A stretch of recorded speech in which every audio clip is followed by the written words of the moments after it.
দেখো বন্ধুরা, ওইসব ফ্যান ট্যান সাইডে রেখে, আমি তো দেবদার ফ্যান, তা ওইসব ফ্যান ট্যান সাইডে রেখে আমি এবার ডিসকাশন করব যে খাদান হিট হওয়ার চান্স কতটা, ফলো হওয়ার চান্স কতটা। মনে মনে ভাবলাম যে এই বিষয়টা নিয়ে কথা বলি, যেহেতু খাদান আসছে, ঠিক আছে, আলোচনাটা হওয়া প্রয়োজন যে এটা কতটা হিট হতে পারে, কতটা ফ্লো হতে পারে। আমি কিছু পয়েন্ট তোমাদের সামনে তুলে ধরবো।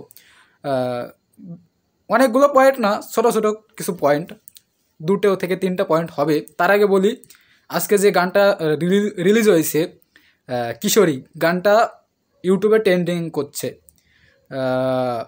11 ঘন্টায় 400K কমপ্লিট, 1 নম্বরে ট্রেন্ডিং, 1 নম্বরে ট্রেন্ডিং ইউটিউবে। এটা তোমাদেরকে জানিয়ে দিলাম। এটা হচ্ছে দেবদার গানের ক্রেজ। তাই এবার আমরা মেইন বিষয়ে আসি যে খাদান হিট হওয়ার চান্স কতটা আর ফলো হওয়ার চান্স কতটা।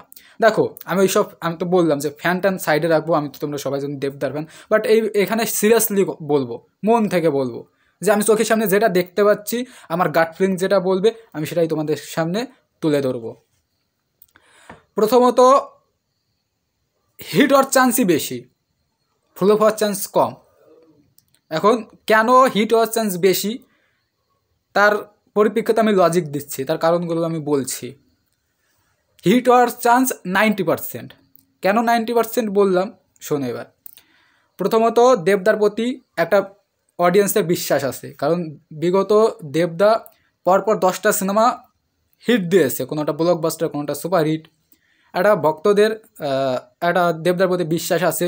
তার সিনেমা, দেবদার সিনেমা হলে গিয়ে সবাই দেখে, এখনও বাঙালিরা দেবদার সিনেমা হলে গিয়ে দেখে। এই যে হলো একটা পয়েন্ট, যে দেবদার বিগত কোনো ফ্লোবের কোনো নামগন্ধ নেই। একটা দর্শকদের কাছে একটা ভালো বার্তা আছে যে দেবের সিনেমা মানে ভালো হবে।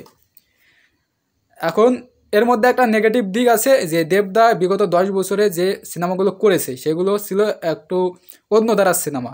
খাদান পুরোপুরি একটা মাস সিনেমা, কিন্তু যে সিনেমাগুলো দেবদা হিট দিয়েছে সেগুলো ছিল অন্য ধারার সিনেমা। মাস সিনেমা কিন্তু বাংলায় অতটা চলে না। তা দেবদা বিগত 10 বছর পরে, পাক্কা 10 বছর, হ্যাঁ 10 বছর হয়ে গেছে, প্রায় 8-9 বছর, 9 বছর পরে কমার্শিয়াল সিনেমায় কামব্যাক করলো। তা 1 মিনিট, একটা প্রবলেম দেখা দিয়েছে। তা এই নিয়ে ভক্তদের মধ্যে তো অবশ্যই একটা ক্রেজ আছে, ভক্তরা এই সিনেমাটা দেখার জন্য অধীর আগ্রহে বসে আছে। এটা একটা পজিটিভ দিক খাদান হিট হওয়ার, যে ভক্তরা মুখ চেয়ে তাকিয়ে আছে যে দেব পুরনো অবতারে ফিরছে, এই যে একটা ক্রেজ। দ্বিতীয় সবথেকে বড় কারণ খাদান হিট হওয়ার, সেটা হচ্ছে খাদানের প্রমোশন। বর্তমানে সিনেমা হিট হতে গেলে সিনেমার প্রমোশন অনেক বড় জরুরি। মানে সিনেমা ঘরে ঘরে পৌঁছাতে হবে। আমাদের কলকাতা হোক, ইন্ডিয়া হোক, যে কোনো সিনেমা প্রমোশন অনেক বড় ম্যাটার করে। আর দেবদা খাদান পুরো সবার ঘরে ঘরে পৌঁছে দিচ্ছে। মানে খাদানের ক্রেজ, যে লেভেলের ক্রেজ, প্রমোশনের ব্যাপারটা পরে আসছে।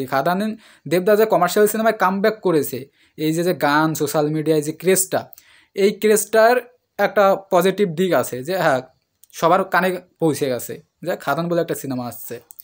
তৃতীয় কারণ হচ্ছে গ্রাউন্ড লেভেলে গিয়ে প্রমোশন। গ্রাউন্ড লেভেলের অনেকগুলো কারণ বলবো, 2-3টে না, অনেকগুলো কারণ বলবো, তোমরা ভিডিওটা দেখো।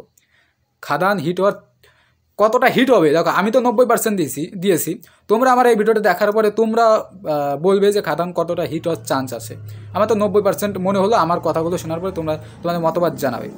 তা দেবদা খাদানের প্রমোশন গ্রাউন্ড লেভেলে করছে, গ্রাউন্ড লেভেলে গিয়ে, মানে মাঠে নেমে সব এলাকায় গিয়ে খাদান ট্যুর, বেঙ্গল ট্যুর। খাদান টিম আজকে এসে গিয়েছিল। কোথায় গিয়েছিল আজকে? আরে ভুলে গেলাম জায়গাটার নাম। আরে কীপুর জানো, হৃদয়পুর না, আরে ভাই নামটা ভুলে গেলাম, কৃষ্ণপুর, ও কোনো একটা ট্যুর, ভাই ভুলে গেছে জায়গাটার নাম, ঠিক আছে, এখন মনে আসছে না। তো ওইখানে গিয়েছে, ওইখানে এখন হয়তো দেবদা প্রমোশন করে বাড়ি আসছে। তা এরপরে আমাদের মধ্যমগ্রাম আসবে, বর্ধমান আসবে, অশোকনগর আসলে আমি খুশি হই। তা মোট কথা, খাদানের সারা বাংলা জুড়ে গ্রাউন্ড লেভেলে গিয়ে প্রমোশন হচ্ছে, সবার ঘরে ঘরে পৌঁছে যাচ্ছে। এই যে আর একটা পজিটিভ দিক। সবার ঘরে ঘরে কানে পৌঁছে গেল খাদান নামে একটা সিনেমা আসছে। কারণ এতদিন ধরে বাংলা থেকে যে কমার্শিয়াল সিনেমাগুলো এসেছে অতটা প্রচার পায়নি এবং দর্শকদের মধ্যে একটা নেগেটিভিটি ছিল যে এই সিনেমা ফালতু সিনেমা হবে, সাউথের কপি, কি কম বাজেটের সিনেমা, তার থেকে আমরা সাউথের সিনেমাই দেখি। কিন্তু খাদান নিয়ে যে পজিটিভ, মানুষের মধ্যে যে পজিটিভ বার্তাটা গিয়েছে, ভালো পজিটিভ বার্তা, যে ভালো সিনেমা হবে। তা এই হলো তত 3 নম্বর। এবার 4 নম্বরে আসি। 4 নম্বর হচ্ছে সিনেমার গল্প। হ্যাঁ, সিনেমার গল্প সব থেকে বড় মূল্যবান পয়েন্ট খাদান হিট হওয়ার, যেটা ইনসাইডার আপডেট। এটা আমি গাট ফিলিংস থেকে বলছি, এটা শিওরিটি সেটা সিনেমা এলেই দেখা যাবে। যেটা ইনসাইডার আপডেট সেই অনুযায়ী বলি, খাদানের গল্প খুব খুব ভালো হতে চলেছে। 10 বছর না, 4 বছর ধরে গল্পটা লেখা হয়েছে। সুজিত রিনো দত্ত এই গল্পটা লিখেছে 4 বছর ধরে। আর দেবদা 10 বছর অপেক্ষায় ছিল এত সুন্দর একটা গল্পের জন্য, এই ভালো গল্পের জন্য পাক্কা 10 বছর অপেক্ষায় ছিল যে এরকম একটা গল্প আসবে, সিনেমা করব। বর্তমানে কন্টেন্টের উপর সিনেমা চলে। সুপারস্টার দামে 3-4 দিন সিনেমা চলবে, হাইস্ট গেলে 1 সপ্তাহ চলবে, তার উপর চলবে না। সে SRK হোক, দেবদা তো দূরের কথা, সেই SRK সিনেমাও 3 দিনের ওপরে চলে না। সে ডানকি সব থেকে বড় উদাহরণ। তাহলে কন্টেন্ট ভালো হলে স্ত্রী টুতে কোনো সুপারস্টার নেই, কন্টেন্ট ভালো ছিল, হিট করে গেছে। তা খাদানের কন্টেন্ট ভালো হতে চলেছে ইনসাইডার আপডেট অনুযায়ী। এরপরে আসি গ্রাঞ্জার। আমি কন্টেন্টের থেকে বড় রাখবো গ্রাঞ্জার। সিনেমার গ্রাঞ্জার যত ভালো হবে, লোকে হলে গিয়ে যত এনজয় করবে যে ওয়াও কি দেখলাম, হ্যাঁ, তাহলে সিনেমা হিট। অনেক সিনেমা আছে এখানে, অনেক সাউথে অনেক বড় বড় সিনেমা আছে, গল্প থোড়ি না গল্প আছে, কিন্তু অ্যাকশান গ্রাঞ্জার দেখে সিনেমা দেখার পরে দর্শকেরা হল থেকে বেরিয়ে এসে বলে ওয়াও সেই জিনিস দেখেছে, সেই অ্যাকশান দেখেছে, গল্প খারাপ লেগেছে ভাই, আর মজা তো পেয়েছি। তা খাদানের ট্রেলারটাও দেখেছো, টিজারটাও দেখেছো, খাদানের গ্রাঞ্জারটা কোন লেভেলের, লোকেশন দেখো। উপর দেখে প্রথম টিজারে উপর দেখে যখন হোয়াইট শটটা নেওয়া হয়, ওই শটটা বাংলা সিনেমায় তোমরা দেখেছো।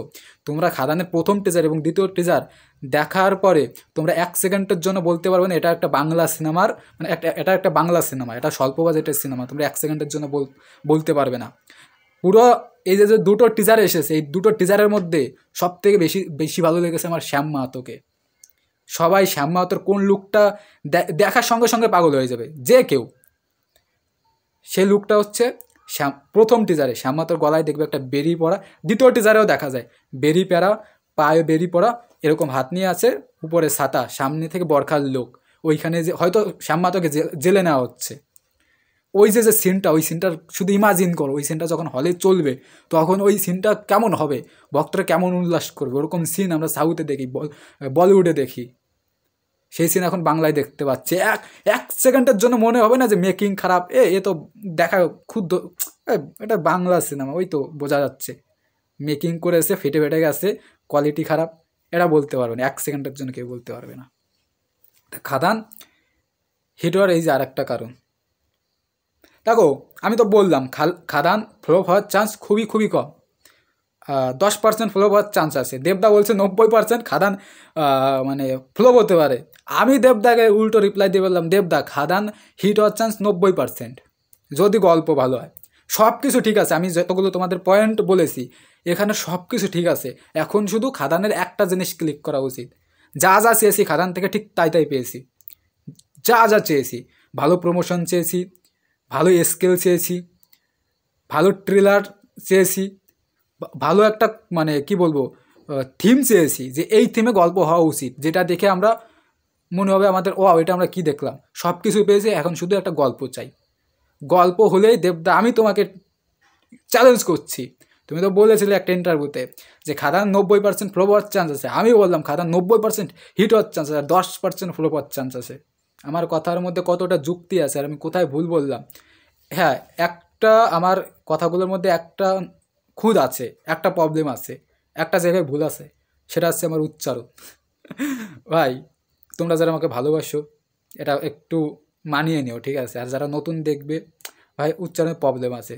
যদি ভিডিও দেখতে চাও তাহলে দেখবে, না দেখতে চাইলে আমার করার কিছু নেই। কারণ মাঝে মধ্যে ট্রোল হয়, যাকে কথাটা ঠিক করে বল ভাই, কিছু করার নেই ভাই, প্রবলেম ছোটোবেলা থেকে উচ্চারণ প্রবলেম। তা আমার এই ডিসকাশনটা কেমন লাগলো, আর মাঝে মধ্যে এরকম ডিসকাশন কিন্তু করবো, ঠিক আছে? তোমাদের সাপোর্ট চাই, তোমরা যদি সাপোর্ট করো তাহলে ডিসকাশন করতে থাকবো। তা আজকের এটা শেষ ভিডিও ফ্যানেরা, তোমরা ভালো থেকো, অনেক বড় ভিডিও করে ফেলেছি, তোমরা সবাই ভালো থেকো, সুস্থ থেকো, কাল সকালে আবার দেখা হচ্ছে। গুড নাইট সবাইকে, বাই।